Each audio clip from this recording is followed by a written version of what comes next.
Hi Amber, how are you? Doing wonderful, how are you? Wonderful, I'm also wonderful and excellent and fantastic.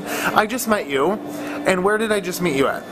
Well, I volunteered for Rise Austin. It is a nonprofit organization that helps out entrepreneurs, and I didn't know exactly what was going to come out of it, but you came out of the woodwork while I was just sitting at the table helping people get registered, and you said, well,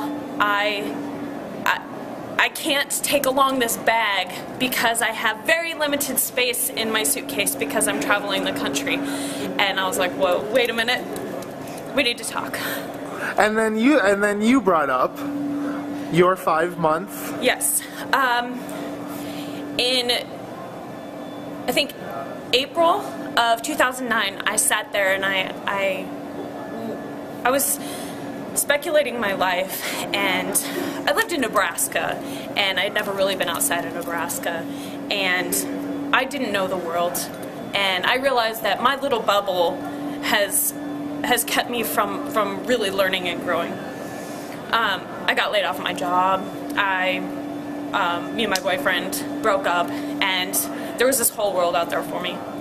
So I sold almost everything I owned, got out of my apartment complex, packed up my car with my art supplies and my camera and just my pen and paper, and I left. And I traveled for 5 months across the western half of the United States.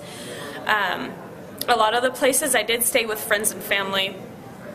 I stayed in some hostels, campgrounds.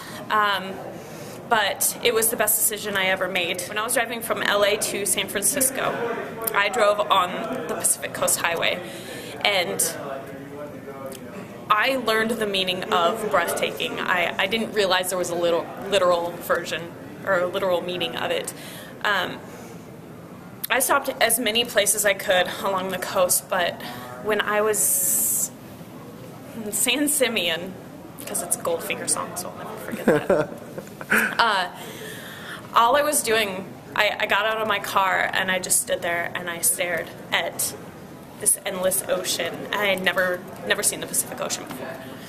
And there was this guy, I was taking some pictures, and there was this guy in his Jeep, and he gets out and he's like, well, you want me to take a picture of you with the ocean in the background? I'm like, yeah, definitely, that would be great, thank you. He's like, what are you doing here? And so I kind of told him my story, and he looks at me and he goes, you're going to make it. You're going to do something. If you are here at this moment, and I'm talking to you, and you're telling me this story, I know, I can see it in your eyes. Yeah. That's phenomenal. I know. But I guess what sealed the deal, really, is reading Donald Miller's A Million Miles in 1,000 Years. I don't know if you've ever heard of him, but he is a brilliant writer. He has written other books, and one of them, Blue Like Jazz, is basically a memoir, right? So after these screenwriters had read his book, they're like, we would love to make this into a movie. They go to him, and they're starting to brainstorm, and they're like, but we maybe need to change this because, you know, we need to make it a little more interesting. We need to make the movie a little more interesting.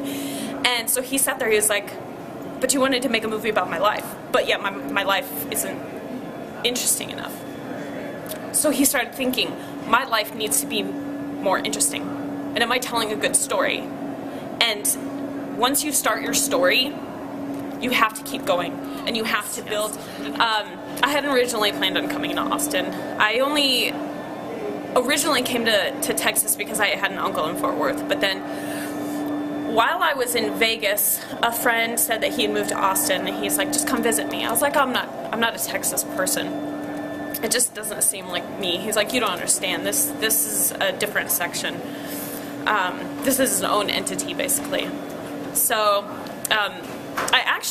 he said that he would pay for my gas to get to Texas if I gave him one of my paintings.